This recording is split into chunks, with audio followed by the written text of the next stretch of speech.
Olá, eu sou Lívia Leão e esse é o Li no Livro.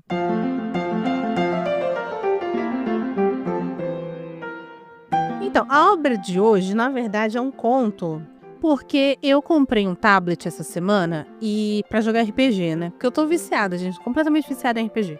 E aí eu fiquei brincando com o tablet essa semana, e aí eu tava lendo umas coisas, não consegui ir pra frente na minha leitura, e eu falei assim: então eu vou fazer um conto, que é o que eu geralmente faço quando eu não avanço na leitura.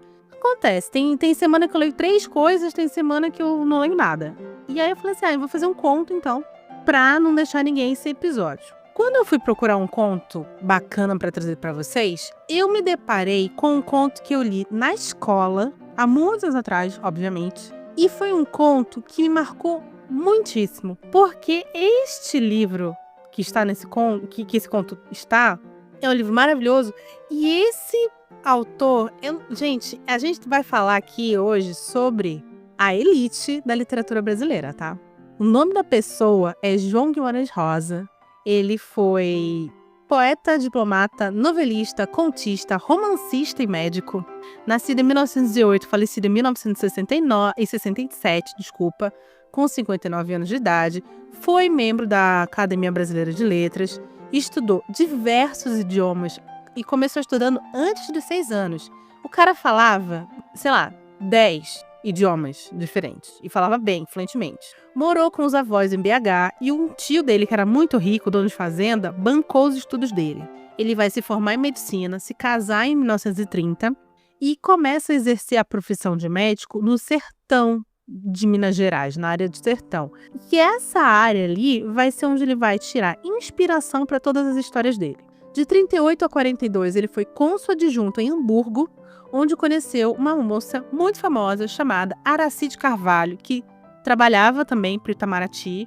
E essa moça, ela ficou conhecida como o Anjo de Hamburgo. Tem um seriado na Globoplay chamado Passaporte para a Liberdade, que conta como ela ajudou vários judeus a escapar da Alemanha, emitindo vistos para eles virem para o Brasil. E ela fazia isso de várias maneiras, colocava autorização no meio dos papéis para ser assinado sem ninguém perceber, não colocava o J de judeu no papel para as pessoas darem visto sem ninguém perceber, e ela salvou várias pessoas. E aí ela, até hoje em dia, ela é homenageada nessas coisas do Holocausto e tal, porque ela ajudou a salvar muita gente.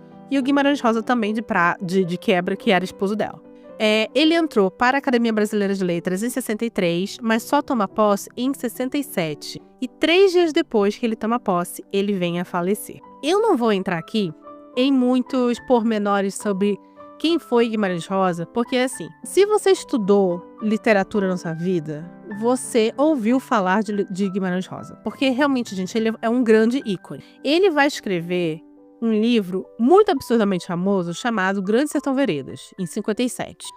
Se você não ouviu falar em Grande Sertão Veredas, você ouviu falar em Sagarana, por exemplo. Ele é, assim, a creme de la creme do modernismo ou pós-modernismo. Porque, assim, a gente vai ter o modernismo que vai surgir no Brasil por volta de 20, e aí, depois de 50, meio que ele tem um respiro na América inteira. E aí eles vão começar a ter autores muito famosos surgindo, e o Guimarães Rosa é um deles. E de vez em quando eu escuto a palavra pós-modernismo para definir o Guimarães Rosa. Mas assim, é o de praxe, né? Realismo mágico, regionalismo. Ele tinha muito neologismo, que é aquela coisa de inventar palavra. Tudo isso baseado na experiência que ele teve de observar as pessoas lá no sertão mineiro. E ele vai, para vocês terem uma ideia, ele tá no hall de escritores dessa galera da década de 50, que é um hall assim, que tem Thomas Mann, tem Hemingway, tem Faulkner, que se um dia Deus quiser, eu vou ler, tem Garcia Marques. É aí que está Guimarães Rosa, tá, meu bem? É aí que está este senhor. E, além de tudo, era pai de pet. Se jogar no Google Guimarães Rosa cachorro, você vai ver que o Guimarães Rosa tem várias fotos com o cãozinho dele, que era um pequenês, que é uma raça que quase não tem mais no Brasil, mas era o Lulu da Pomerânia da década de 60 e década de 70. Não tem outra explicação. E ele tinha gatos também. Acho que ele tinha 2 gatos, se não me engano. E ele sempre tem uma foto que é muito bonitinha, que é ele escrevendo na mesa dele. Aí do lado tá, em cima da mesa tá o pequenês dele. E do outro lado tá o persa, que era um gato persa que ele tinha. Enfim. O livro que a gente vai falar hoje é, na verdade, o conto que a gente vai falar hoje é o Terceira Margem do Rio, do livro Primeiras Histórias, publicado em 62, que é um livro que tem 21 contos. E aqui começa a primeira curiosidade. Quando você é criança, não sei se isso aconteceu com vocês, né? Mas isso aconteceu comigo. Quando você é criança, você escuta da tiazinha lá da primeira série, segunda série, que história com H é a história, né, que acontece, a história real, e história com E é a história fictícia. Isso é uma falácia. Isso não existe. Isso não existe. Eu vim descobrir muitos anos depois. É uma falácia que meio que copia aquela coisa americana do history, que é a história mesmo, e a story, que seria a história fictícia. Mas isso, gente, é na língua inglesa. Na língua brasileira, você só tem um tipo de história, que é a história com H, seja ela fictícia ou não. Mas eu fui uma criança que aprendi isso na escola de maneira errada. E não é porque é professor que vai falar tudo certo. Por exemplo, um dia desse eu descobri que ensinaram amplamente, aqui no Sudeste principalmente, que a estrela que está, sabe a bandeira brasileira?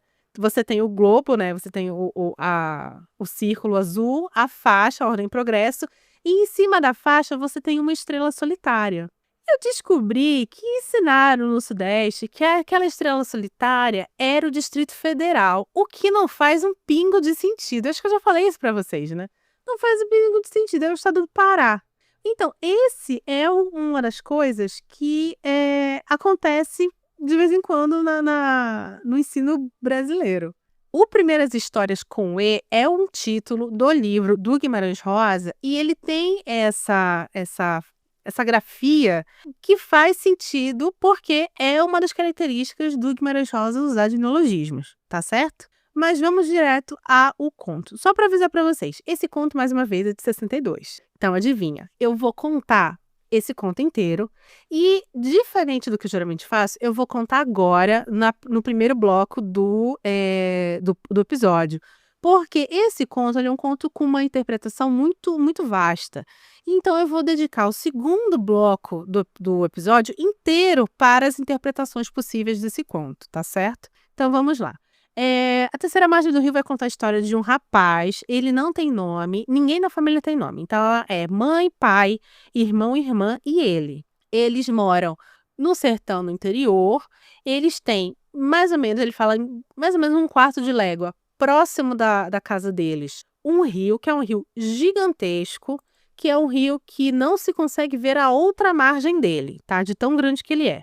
E essas pessoas, que foi muito louco ter relido esse conto agora adulto, que tem a ver com coisas que eu não percebi.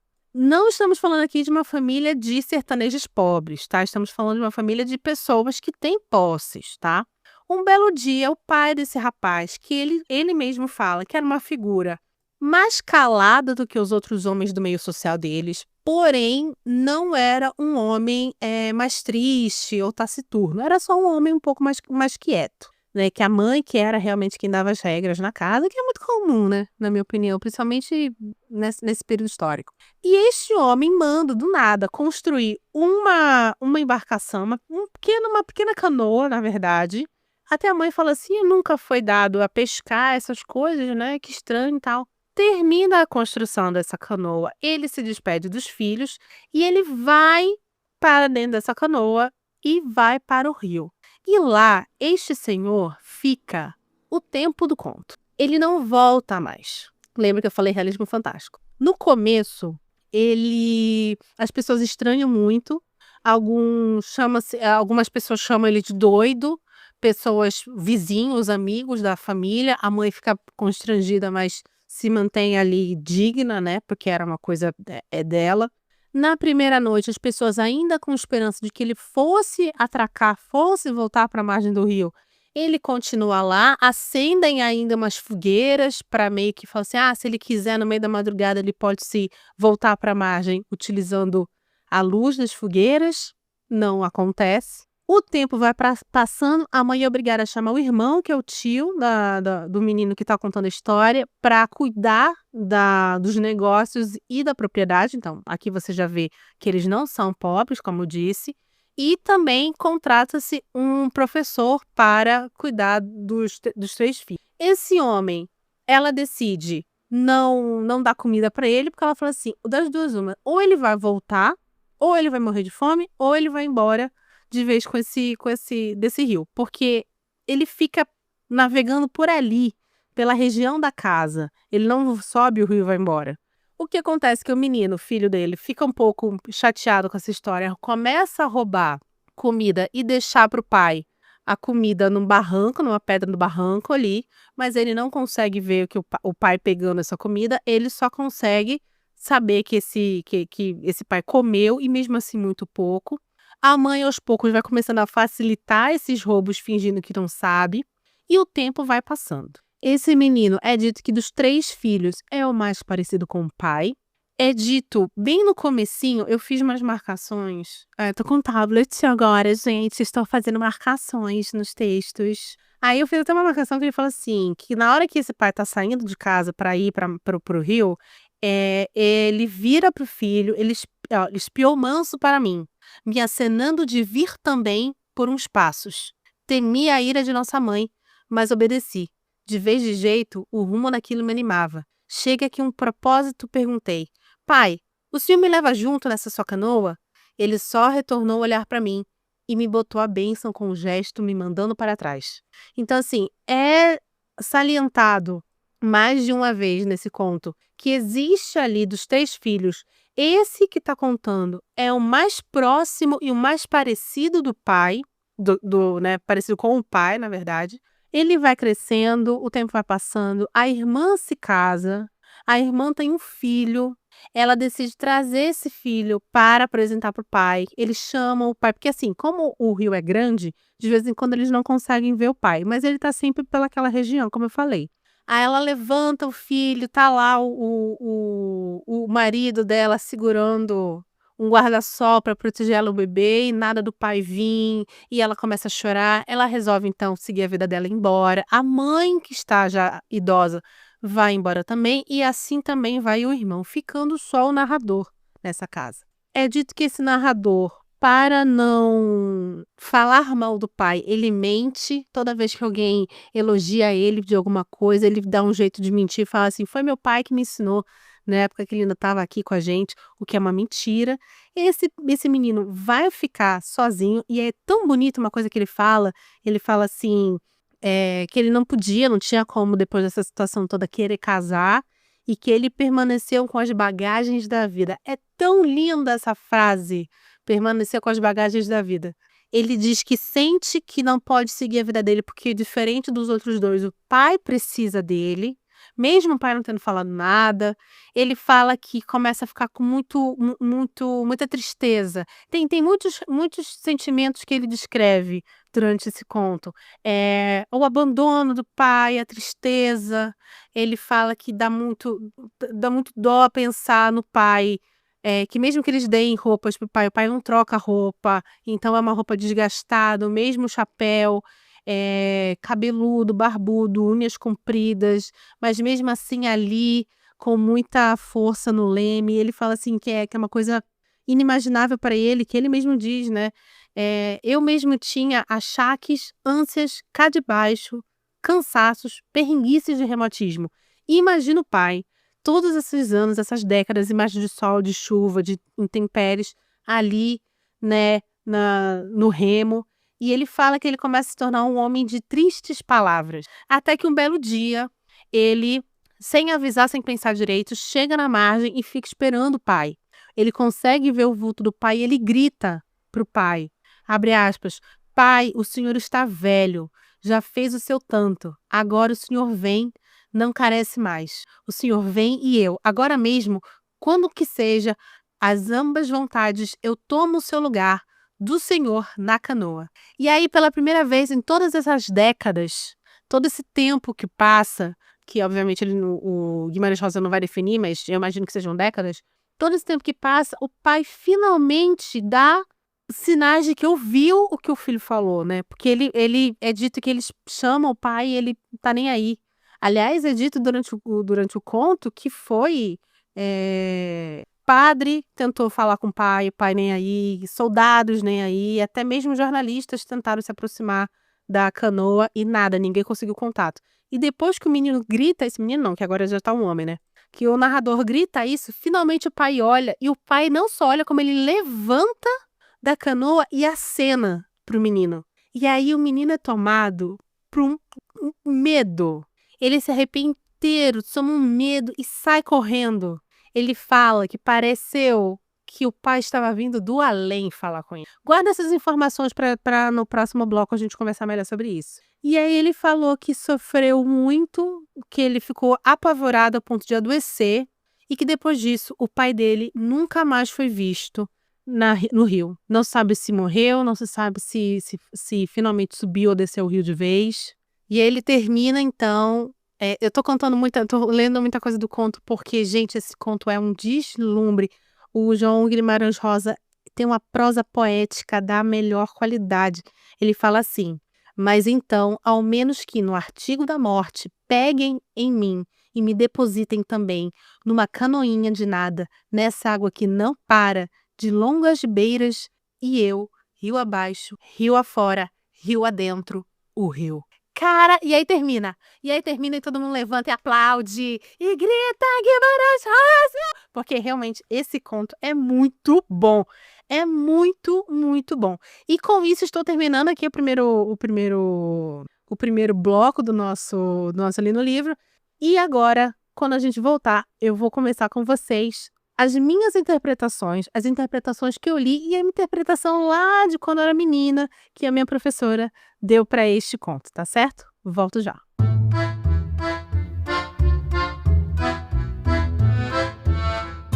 Opa! Já já o episódio continua. Mas antes, queria te lembrar que o Li no Livro é um podcast independente e sem patrocínio. Então, preciso da sua ajuda. Clica no botão de compartilhar e compartilhe esse episódio com seus amigos e nas suas redes sociais. Me ajuda muito. Obrigada! Pois muito que bem. A primeira coisa que a gente precisa conversar é sobre o que significa o título. Não é dito em nenhum momento terceira margem no rio. Não é dito em nenhum momento no livro duas margens, nada disso. Então, assim, já começa aqui essa abertura de interpretação do que seria essa terceira margem do rio. E é aqui que eu acho que é uma das discussões mais importantes que a gente tem dentro desse conto. Quando eu era menina, a minha professora falou claramente que a terceira margem do rio era a morte. E isso é uma interpretação que eu vi em muitos locais, mas era uma interpretação que, ao meu ver, era mais considerada no passado. Hoje em dia, se dá a interpretação de que essa história, a terceira margem do rio em si, é sobre uma transcendência metafísica. E aqui começa a ficar complicado as situações. Ou seja, é quando a ida desse pai para o rio é uma simbologia do romper com o social, com o que é socialmente aceitável. E por que não falar com o mundo real?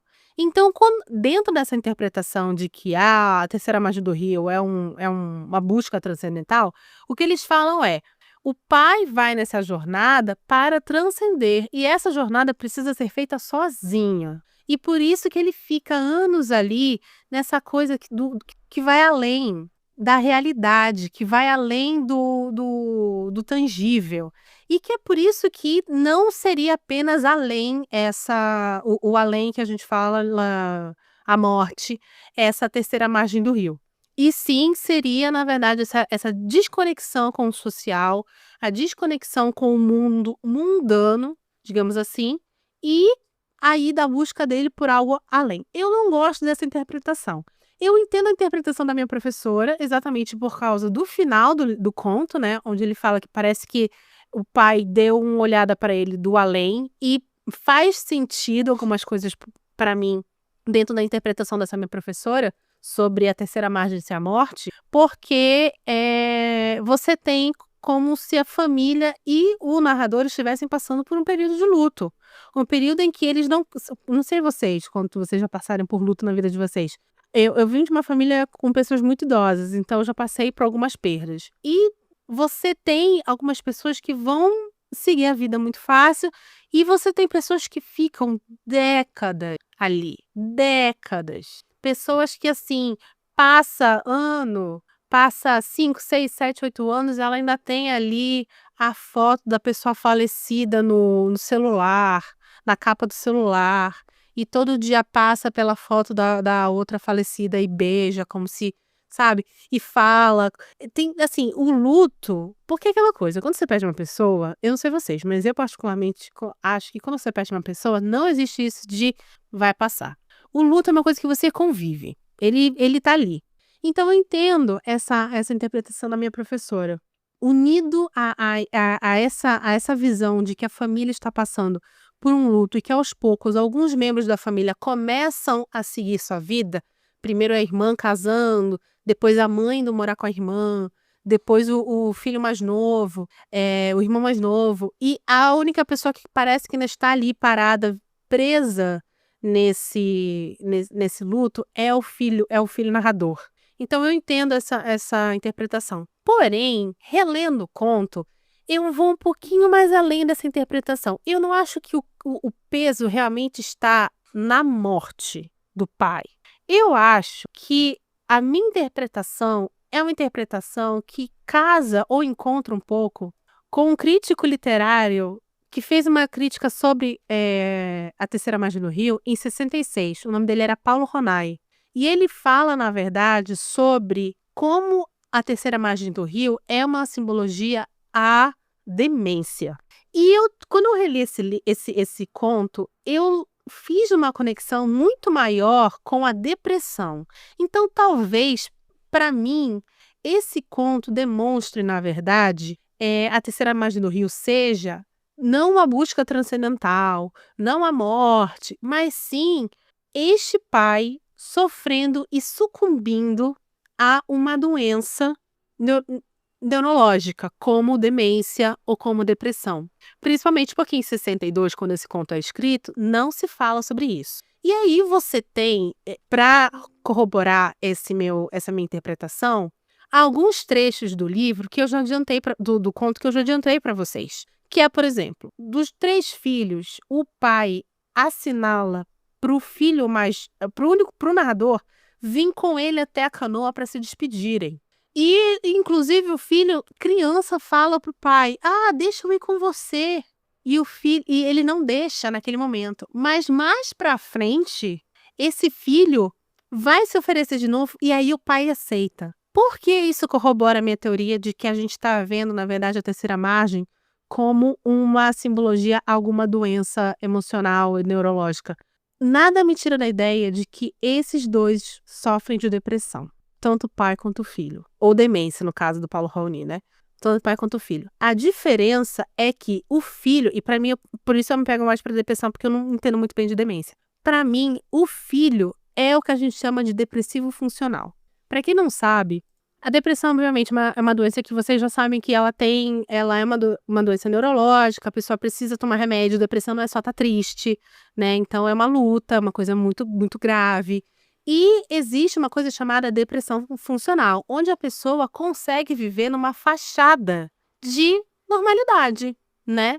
Ela consegue ali fingir para todo mundo que está bem, enquanto internamente ela está em profunda dor. E aí a gente tem na depressão alguns sintomas que podem muito bem ser mascarados com os sintomas que a gente tem ao viver no mundo capitalista, como, por exemplo, fadiga, alteração do sono, alteração do apetite, irritabilidade, dificuldade de concentração. Olha aí, um monte de gente hoje em dia tem dificuldade de concentração, perda de pequenos prazeres.